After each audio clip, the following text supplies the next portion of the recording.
for our modern Mona, you are going to get a very large sheet of paper, so we've got plenty of space for our modern Mona. Put your name, class code on the back, and then turn it over. Okay, first thing that we're going to do is you're going to get a circle image of Mona Lisa's face. You can cut it out just as the circle, or you can choose to cut it out so that you've kind of cut out the shadows on Mona's face, so you just have Mona Lisa. Okay, we are not going to glue this down just yet. You need to kind of think about what modern version of Mona Lisa you would like to have. It doesn't have to be anybody who's necessarily alive today. Remember, Mona Lisa was painted a very, very long time ago, 1800s. So you could choose anyone who's kind of a modern version of that. Marilyn Monroe, Elvis, Albert Einstein.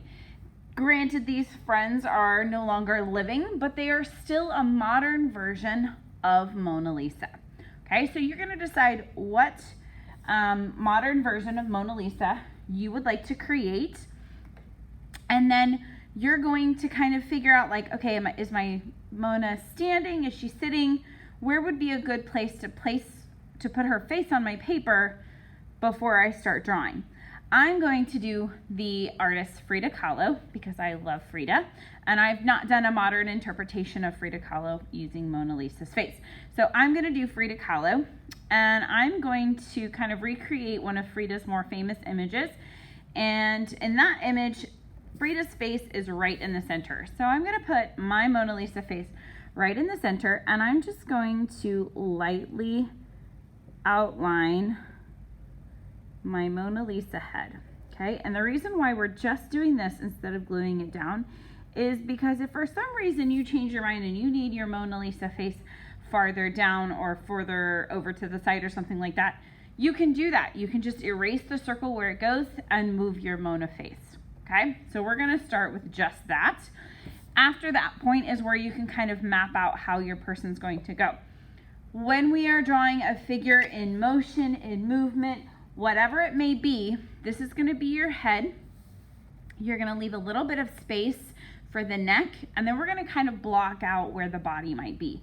The top of the body, the torso, is typically a trapezoid shape, kind of an upside down trapezoid. So I'm going to kind of map that out, and I'm going to do it lightly, so if I need to erase, which I know I will, I have space to do that. I have the ability to do that. So I'm just going to kind of map out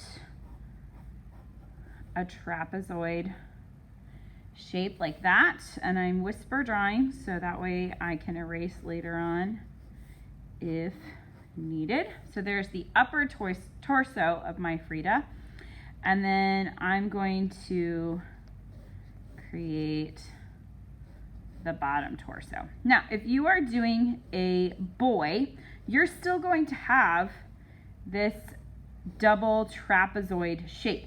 However, yours will not curve in quite as much. Maybe it would be more wide, like that, per se. Okay, so once you've got your body mapped out, then you're ready to start adding arms and legs.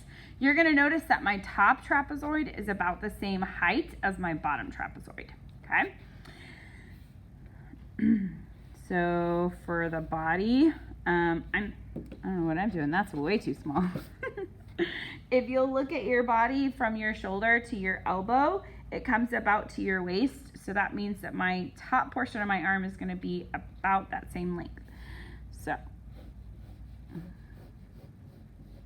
and I need to make it much bigger, like so. And then I'm going to do the bottom portion like that.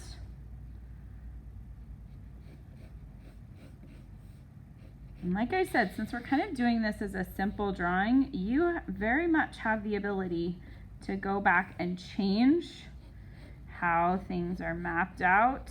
Right now, we're just kind of blocking in where our body would go. Okay.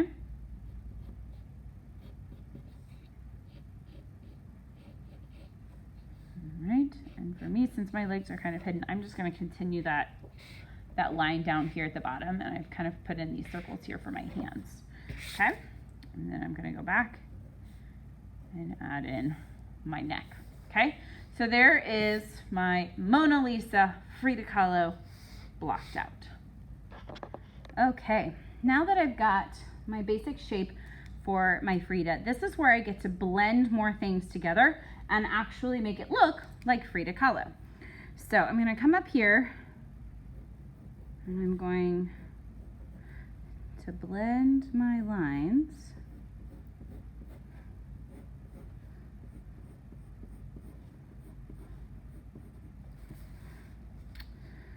So that we actually have more of a resemblance of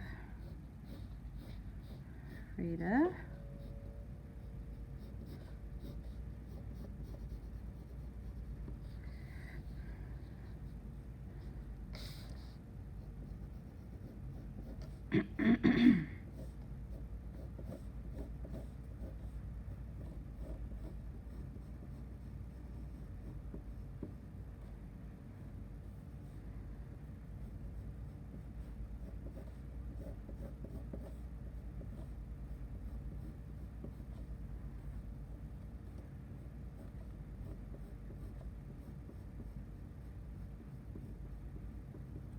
Okay, so that I've got that, I'm going to go back and erase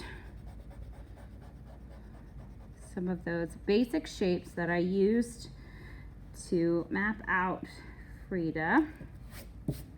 Kind of see where I'm at, see what looks proportionate and what doesn't.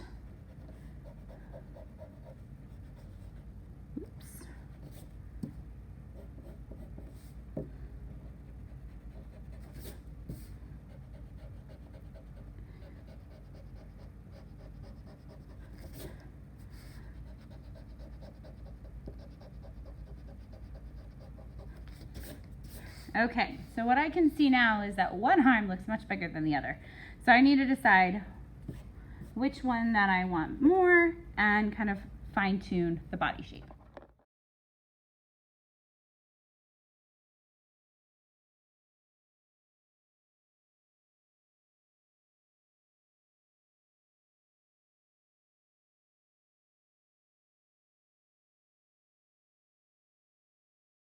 Okay. So I am feeling pretty confident with where I have my Frida on my paper. I've got her kind of blousey peasant, traditional Mexican shirt. There are puff sleeves and everything like that. And then I've also got like her traditional skirt down here. I'll work on the hands later. But I feel pretty confident with how I have Frida. So I am going to go ahead and glue on the face, and then that way I can start working on the hair and kind of figuring out what that's going to go. Now, Frida's face, or excuse me, Mona's face is fairly straightforward. It's a little bit turned to the side. That is okay, even if it's kind of a little bit different from how you have your person positioned. We can always tweak things and make things work, okay? While that dries though, I'm gonna focus on working on Frida's hair. But after your glue has dried for Mona Lisa's face here, you can add things to the face to make it look more like the character that you're working with. So for instance, if the person that you're choosing to draw wears glasses, we can put some glasses on your Mona Lisa, whether we do that with marker or we paint it on, something like that, we can do that. For me, Frida is known for having a unibrow, and Mona Lisa is not known for being able to see her eyebrows. So I know that's one thing that I'm gonna have to go in and add as well. I can also tell that I'm gonna need to kind of fix the neck that I have here on Mona Lisa as well to make it look more slender. Something like that's a little hard to see until you actually put Mona's face on it and kind of figure out like where her neckline would be. Okay, so once you've got that done, make sure that you wait until Mona's face is finished drawing, and then you can add details to it.